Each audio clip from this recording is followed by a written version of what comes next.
වරුණ කියනවා නිකන් තියෙන වහල්න ප්‍රයෝජනයක් ගන්න පුළුවන් කියලා. ඒ මොකද වරුණ? ඔව් ඇත්ත. දැන් වහලට ඔබ සෝලර් පැනල්ස් ටිකක් ඉන්ස්ටෝල් කරගත්තා නම් අපිට ආදායමක් ලබා ගන්න පුළුවන්. ඒකම විදුලි බිල් ගෙවන්න යන්න ඕනේ නැහැ. net metering කියලා තියෙනවා.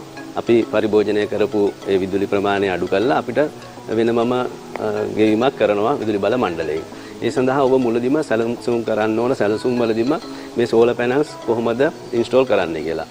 එතකොට හෙවණැල්ල එනවා නම් ඔබගේ සෝලර් පැනල්ස් වලට ප්‍රොඩක්ෂන් එක අඩු වෙනවා. ඒ කියන්නේ ඔබ කොච්චර වීදම් කරලා සෝලර් පැනල්ස් ඉන්ස්ටෝල් කරත් හෙවණැල්ල වැටෙනවා නම් ඒ සඳහා එතකොට නිෂ්පාදනය අඩු වෙන. ඒ නිසා ඔබ සැලසුම් වලදීම මුල්ලික අධීරයේදීම සැලසුම් කරන්න ඕන මේ සෝලර් පැනල්ස් වලට හොඳට හිරු වෙලි එනකම් එන විදියට සැලසුම් වෙන්න ඕනේ. ඒ කියන්නේ නැගෙනහිරෙන් එනවා, බස්නාහිරෙන් හිර බහලා යනවා.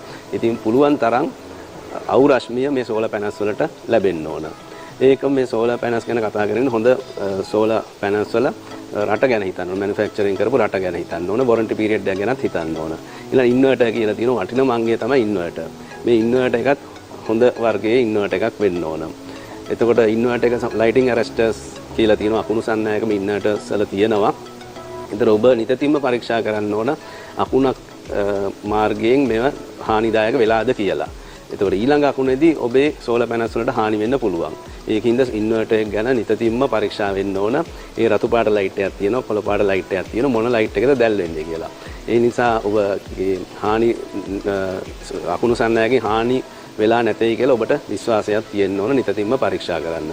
ඉතින් සෝලර් පැනල්ස් මේ වහලට ඉන්ස්ටෝල් කරගෙන ඔබට ආදායම් මාර්ගයක් ගන්න පුළුවන්. ඔබගේ වහලින් එන රස්නයත් අවම කරනවා මේ සෝලර් පැනල්ස් ඉඳලා. ඇත්තටම පරිසර හිතකාමී සිද්ධියක්. ඔබගේ නිවසට මූලික අධීරයේදීම සැලසුම් වලට මේ අන්තර්ගත කරලා සෝලර් පැනල්ස් ඔබගේ නිවසට සවි කරගන්නයි කියලා තමයි අපේ සියත ප්‍රේක්ෂකයන්ගෙන් ඉල්ලා සිටින්නේ.